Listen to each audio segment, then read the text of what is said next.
ever. No. Welcome to Hacking Business Technology, the podcast about everything, where our hosts can be joined from multiple locations, work at home offices, boring enterprise offices, and the beach. Welcome, Matt Hooper. Welcome. Yes. First sunny day here in Tampa in like a month and a half. So what you should be doing is you should be applying right now to Landesk Software. That's spelled L-A-N-D. They're going to have a product evangelist role opening up.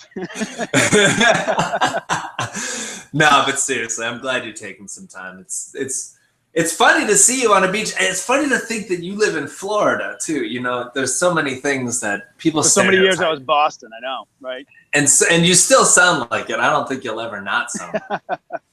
Data center.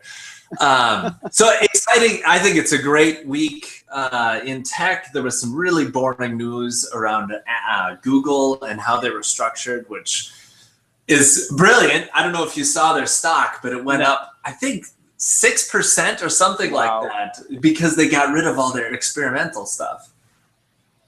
Yeah. Yeah. Well, you know, shareholder value and relevancy.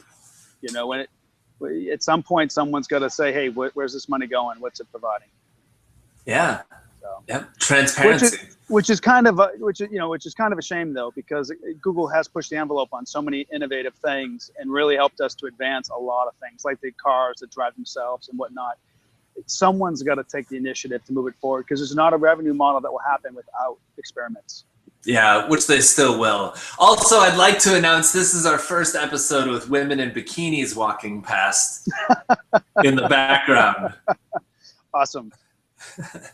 Oh, Hooper, when's your shirt going to come off? I'm just kidding. On a related note, there was a news article today via Reuters, or I can't pronounce that word. It doesn't really make sense. It's not really a word, but it's the first instance where hackers have been indicted with they were hacking into companies to get PR releases before they were public, and then making trades and selling information about those trades to people, and then collecting money from those people who were getting information from them. Interesting. And so I wonder how many of them actually were part of this Google Alphabet thing and decided, well, I can see that they're going to do this. We should buy low when Google makes this announcement, and then it'll go up 6% and they'll make hundreds of millions of dollars. I don't know. It just shows that when people think, oh, this data is not important, marketing data is not important, press release data is not important, we're going to put it out anyways. We don't need to secure it, right? No one in the financial sector ever says that, actually. Yeah. No one in the financial sector. They teach you that from an early age. And so, on another related note, there was a great security talk at NDC. Let me just pull it up here real quick. It's called "Not Even Close: The State of Computer Security" with slides by James Mickens, and it was at the NDC conference at Oslo, Norway. Very entertaining. Very, very, very entertaining. He talks about how there is no possible way for you to design a system that is secure. I don't think anybody argues that. I don't think anybody does either, but it's a perception. Like, I think it's a public perception that it can be done. And that's why there is outrage when data is lost or stolen. But I think there's outrage when it's a clear and present risk that no one addressed. That's when people really get outraged. Or why wasn't anybody thinking through this? Or did people not spend the right money? Because even like the whole Target deal, for instance, coming to your HVAC, if you read some of the data on that, and I actually had a chance to see the guy who was there when it happened, the reason why he didn't lose his job is because he had already told them that there were some of those risks. But they didn't want to spend the money to address them. That's the big issue. Huh. So think about that. If there's not a risk management tool at your company and you're making decisions for the company, if you can't CYA with a CYA system. Yes.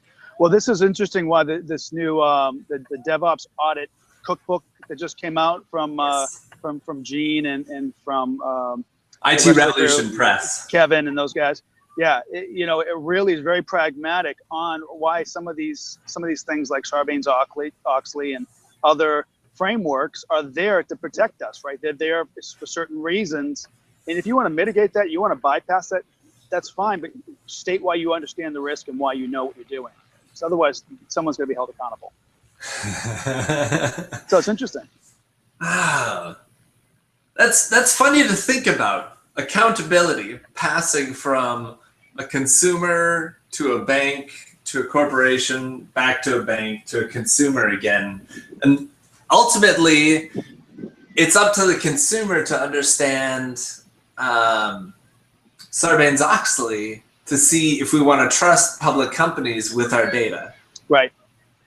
And I think, like, if a company can't be held responsible for that, or if a person at a company can't be held responsible for that, then who? It is the consumers. Basically, the buck has to stop somewhere. I guess it's the insurance companies for the credit card for the stuff that gets stolen out of it. It's a two-edged sword, right? In some ways, I'd love to subscribe to a service where I could put all my personal data in. And then if someone wants to gain access to, my age and my social security and places I live and my credit score and all that stuff, because in the process of buying a house, I just have to do this. I could just give them a token. But then on the other hand, that one company who has all that data would know every single thing about me. They could look at my risks. If I was starting to spread myself too thin, they could say, well, don't lend to this guy. He's now got himself spread too thin.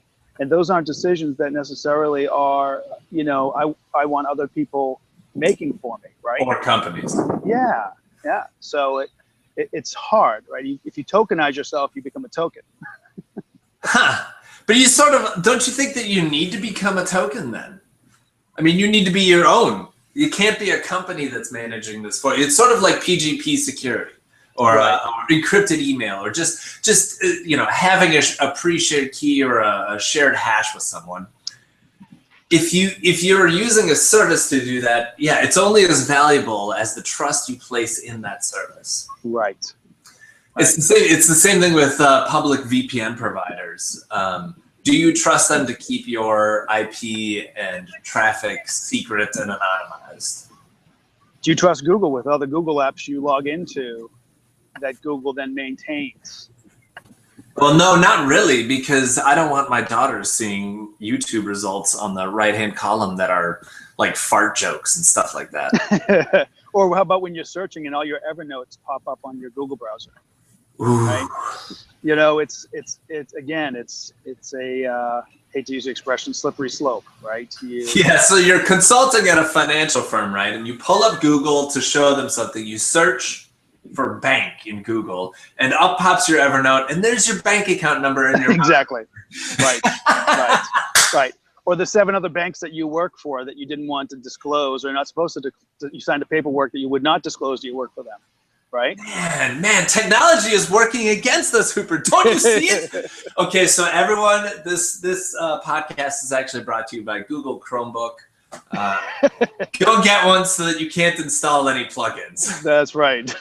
Own no data locally. Just leave it all out there for somebody else to hack with. And everything out of box. And actually what you do is you get 2 Chromebooks. One that you're using today that will be wiped for the day after tomorrow. And then you've got one for tomorrow that's already ready. Just booted up and ready to go. That way you format it every day. Back to fresh firmware, no spying, no NSA. You'd be in heaven. I'm not far from there. I'm really not far from there. For my youngest daughter, who's going to be homeschooling this year, to go through and just actually run that 32 gig solid state drive. She can't put anything local on it. Wipe and refresh. Fill it up. Repeat. You got to fill it up with bad data too, like write 1s and 0s all the way until it's got like a meg of swap space. There you go. That's funny. Yes. Swap space. You haven't heard that in 15 years. Welcome to XP. Welcome to Windows 98. So what's new in your world? What's new in the Landesk world? Yeah, something. I've been spending a lot of time doing research on comparative data from some of these analysts. And I'm in the process of writing a blog about it, but it's really interesting. So I've been having some Gartner calls. I've been doing some Forrester research, and then a bunch of these small players that's out there. And it was really interesting. I came across an article from G2 Crowd, which is this. It's not really an analyst firm. And they had this write up these different players in the service desk space, and the ones that they had at the top of the list were quite surprising. And so I actually had a call with them to say, walk me through this, help me understand how some of these companies are ranked. And it's interesting. It's kind of the Yelp for analysts. So what they're doing is they're allowing people to use their LinkedIn to log in, and then you can rate the company. Very similar. If you remember about 4 years ago, we had Compares on, and we were talking about the, writer reviews or things like that. But this is actually, you're validating that you're an actual customer of this product. And you use LinkedIn to log in, and then there's some validation that goes, and they look at your LinkedIn profile and say, like, do you have that skill listed in your product for the company, right? So there's a little bit of validation. There's some more things that they do to validate it. But in essence, what they're trying to say is, so like Yelp, that you actually ate at that restaurant, and that you're going to provide a review, and it's not just going to be negative, but what do you like about it? What don't you like about it? What do you wish that they didn't? What problem are you trying to solve? So it's very interesting. Landesk doesn't rank super well in this. We're not bad. We're beating some of the major players in some areas and tanking in some of the others. But I like where that's going. Like, if you could find a way to just better understand what product works for you and why, because Landesk's not for everybody. For small companies, we're not going to be a great fit because we do so many things out of the box. An admin would go in and flip a lot of switches on, and then have all these functions and features and be like, oh my God, where do I even start? it would overload them, right? So I think it's an interesting play. I think it's really valid. What's tough is getting people to keep it updated. So you see Amazon verified purchase reviews. It's similar to that, right? Yes. We know you bought it. Here's the review of it. Like, you're definitely going to trust this review because Amazon is connecting the dots for you. Right. And so you read it, and I think the problem that exists is that if specifically in the software world, SDLC, if there's a new revision that comes out, so BMC's cloud, my IT was terrible before, but they're on their third revision now, and it's actually pretty decent. Like, you can't get people to update the reviews, and that's why it's so important to invest in your community, because Absolutely. that is your only value as a company. Yeah. I kind of like that. Like, the only way to really start ranking up in whatever quadrant or validation or wave score or whatever isn't by doing a really great demo or really great briefing or having really great market. It's not about sales. It's about having raving fans, right? Have raving fans. You want to be successful as a product, have raving fans. And when you have them, really just do your best to keep them, because once they're gone forever. They will be gone forever. They'll forget your name. They have forgotten your name.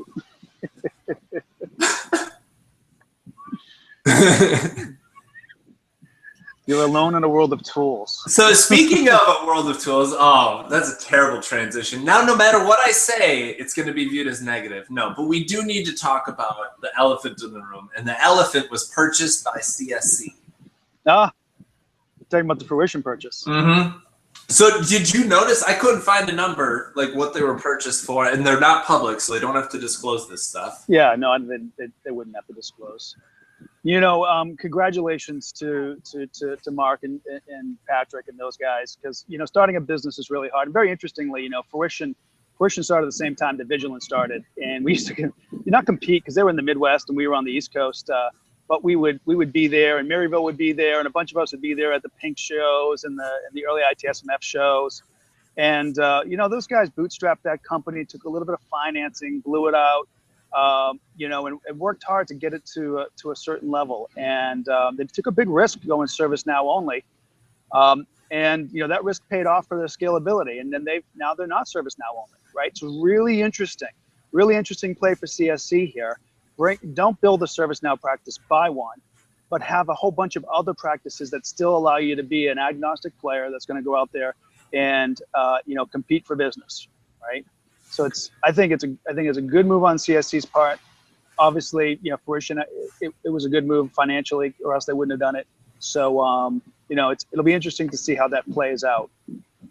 Yeah, I mean, and if you think about it, what they do can apply to a lot of other industries, a lot of other platforms. And so really, you know, at the end of the day, when you think about application development, even in the enterprise ITSM space, it really, the only differentiating factor is the engineering. What code are you in? What platform are you in? What expertise do you need to hire? And then the rest is all the same. Yeah, but you take it even one step further, though. Obviously, CSC is looking at ServiceNow as a strategic player from a cloud perspective. Oh, yeah. And with the government move now to leverage the cloud so significantly, you know, we just talked about security. We just talked about the ability to hack. You know, ServiceNow, obviously, they've done a lot to beef up their security. That's going to be a huge risk point for ServiceNow too, though, is all these government agencies, because no longer are you going to try to penetrate an agency directly. What you're going to try to do is penetrate their service desk system to go into their onboarding application and automate the creation of a user AD account for yourself, and then use that AD account to then VPN back into the network and go through it, right?